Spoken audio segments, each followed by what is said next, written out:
Let's get good. I'm the gamer under development, and this is episode 3 of Endless Space 2 Riftborn. Alright, so at the end of the last episode, we were looking at our faction quest, and I let you guys decide. Everybody seems in favor of recruiting NX Jink and the virus, so that's what we're gonna do. We need to colonize a new system and raise its science to 60 in order to do that, so that's our next objective for our main quest. We completed that one, which gave us 80 Red Sang. Unfortunately, we don't have any active Red Sang deposits or anything, so that makes me sort of remiss to actually go and make that our first system development resource. Let me double check these things. Cool copies isn't bad. Green fertility isn't bad. It just depends on how many anomalies we have on planets we control, so let's take a look. This is not a planet we control yet, so one anomaly though. I think our laws are fine for right now. Let me go ahead and check E out. He needs some more XP dropped on him. Now I'm debating between whether we want production and food right there, or we want food right here, or we want dust. 5%. Actually, percent increases are huge. I'm gonna do that. Let's do that one. We're working on Endless Research Park now, which will take roughly 5 turns. And we should honestly check this and see where we're at on that compared to other empires. We are rank 1 on the Endless Research Park, so that's good. We actually have a pretty decent chance of getting that before anybody else does. I believe right here we're waiting for this to become a colony before we start exploring stuff, because that could result in population. So yeah, that should be it for this round. Let's go ahead and end the turn.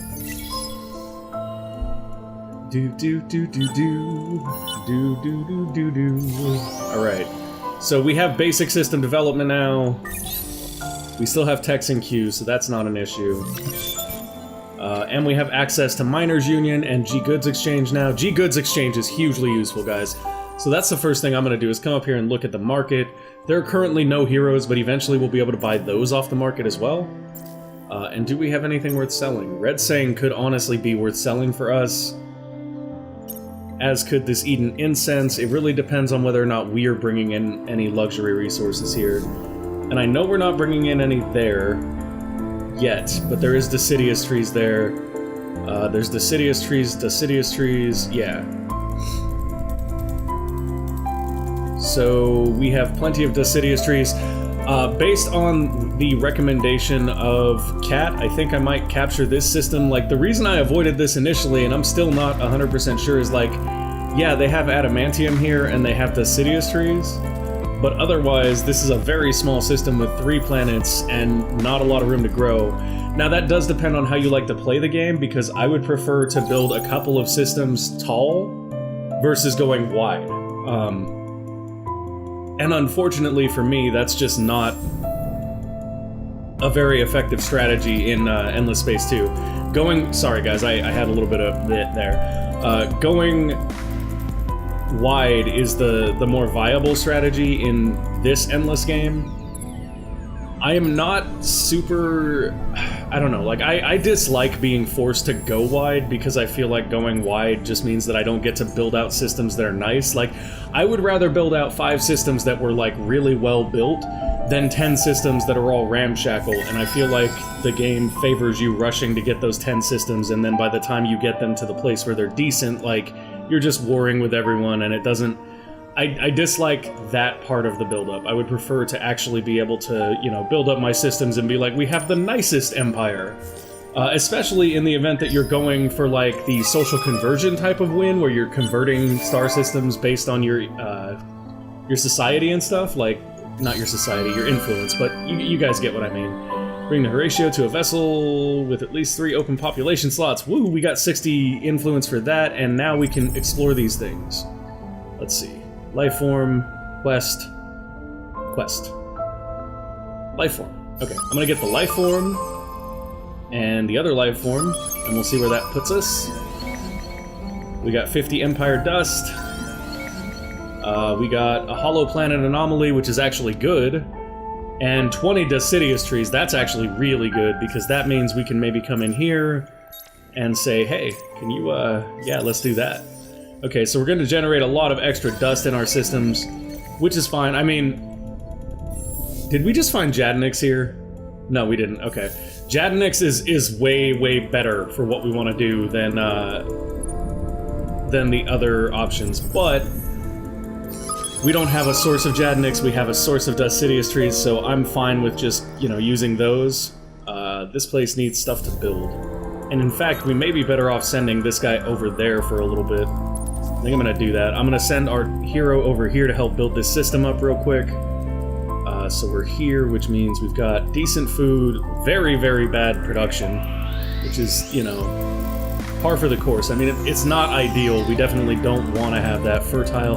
So this doesn't do, like, anything there to help with production. This doesn't do anything there to really help with production. I mean, they do. Like, they give +10 for it being a planet, but we don't have any fertile or temperate, so basically what we want to do here is just start with this, grab this, then pick these up.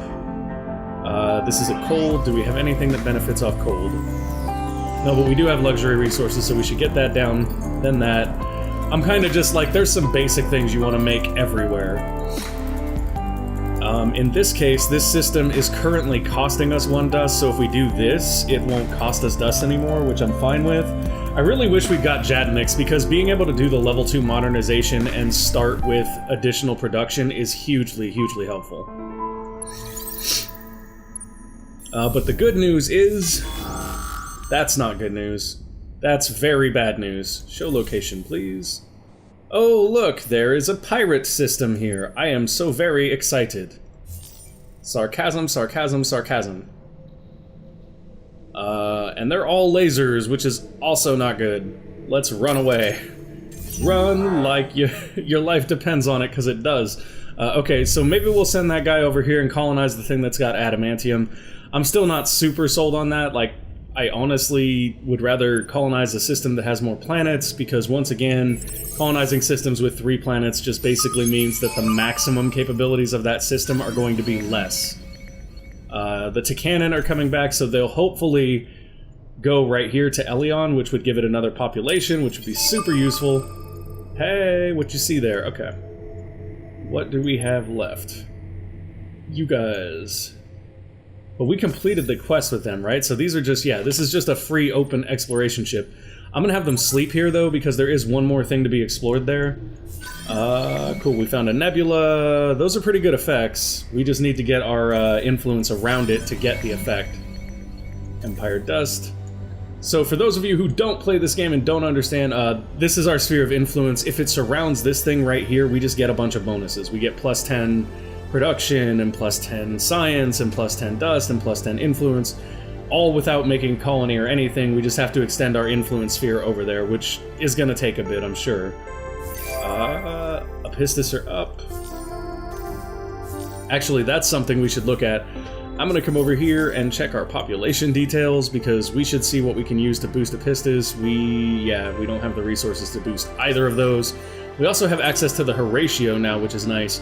We do have luxury resources on a lot of planets, so I'm kind of debating whether we want to go with that, especially if our new starting planet it does have deciduous trees. We have luxury resources here. Not yet, but we will very, very soon. I'm actually going to colonize that too, directly after we finish the research park. And the reason I'm colonizing those is because that will give us access to more luxury resources and stuff.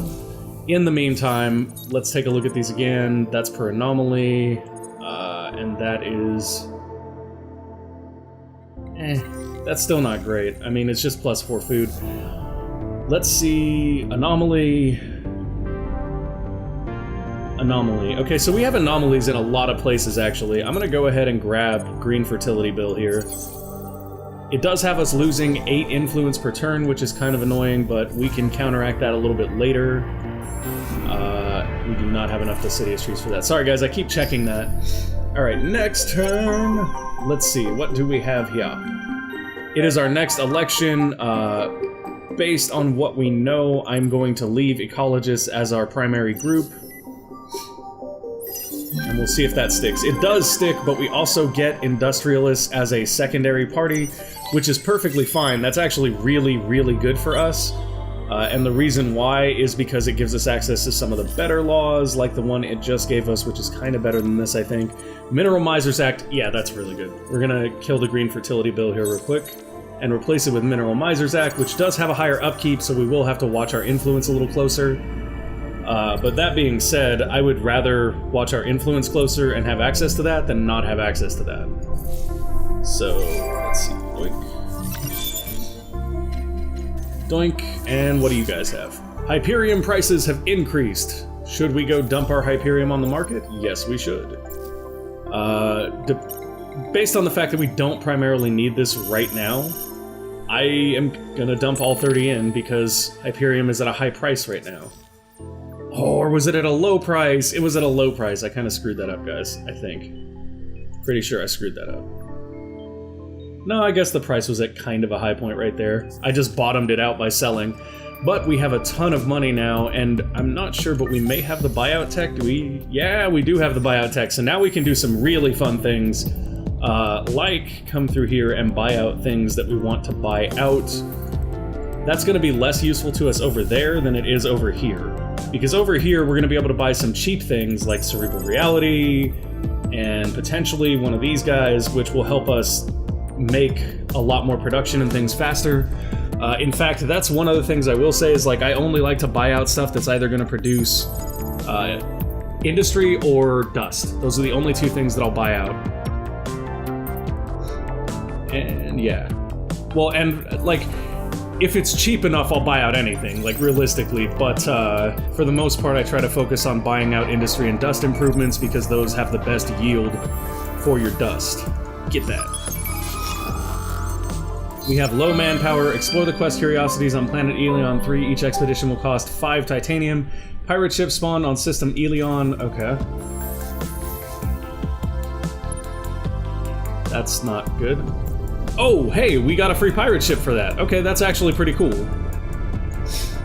So we do have a pirate ship now that potentially could be useful for military applications. I'm gonna send it over here to just kind of monitor this little pirate place there.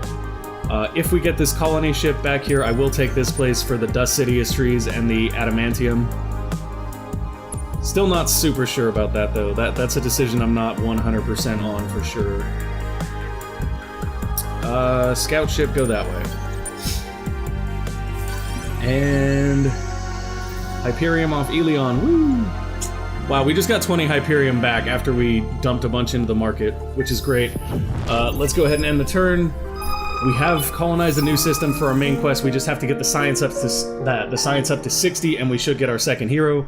Plus 2 Calgaros on your system, ZU. Nice. So we got extra. Oh, we did it right there. Okay.